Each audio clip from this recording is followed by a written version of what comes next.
بسم اللہ الرحمن الرحیم۔ السلام علیکم ورحمۃ اللہ وبرکاتہ۔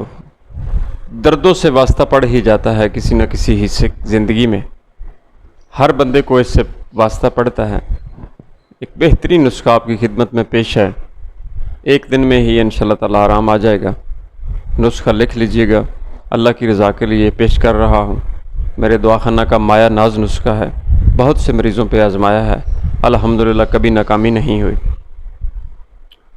چینل نیا ہے، سبسکرائب کیجئے گا، لائک بھی کیجئے گا، کومنٹس ضرور کیجئے گا، اپنی رائے کا اظہار ضرور فرمائیے گا۔ بیل آئیکن کو بھی پریس کر لیجئے گا تاکہ میری ہر ویڈیو آپ تک پہنچتی رہے۔ سادہ سا نسخہ ہے، یقین مانیں آپ اس کو بنا لیں۔ جتنی بھی مہنگی سے مہنگی میڈیسن آپ کھا رہے ہیں یا کھاتے رہے ہیں، یا کسی کو بھی گھر میں مسئلہ دردوں کا بن جائے تو ان کے سائیڈ ایفیکٹ بالکل بھی کوئی نہیں، لیکن اس کے رزلٹ بہت اچھے ہیں۔ میں تو گنٹھیا والے لوگوں کو بھی دیتا ہوں، ٹھیک ہو جاتے ہیں الحمدللہ۔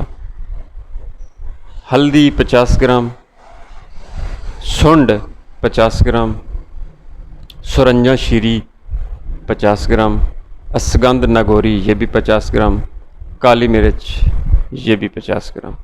یہ 5 چیزیں ہیں، 5 چیزوں کا علیحدہ علیحدہ پاؤڈر بنا کے مکس کر لیں، اور پھر جو ٹی سپون ہے اس کا چوتھا حصہ اس کی ایک خوراک ہے، صبح اور دوپہر اور شام۔ ایک دن میں ہی آپ دیکھیں گے کہ دردیں کافی حد تک ٹھیک ہو چکی ہوں گی۔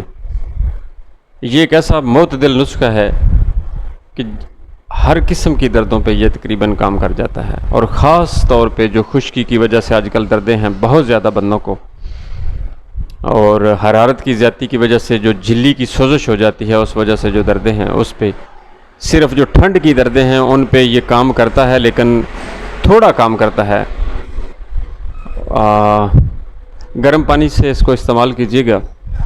اگر دردیں شدید ہیں، بندے سے اٹھ کے چلا نہیں جا رہا، تو اس کی ایک خوراک ابھی کھا لیں، اور گھڑی سے ٹائم دیکھ کے 15 منٹ کے بعد دوسری خوراک کھا لیں، اور پھر 20 یا آدھا گھنٹہ کے بعد تیسری خوراک کھا لیں۔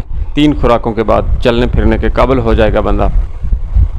مسلسل استعمال کرنے کے لیے صبح دوپہر شام ہے۔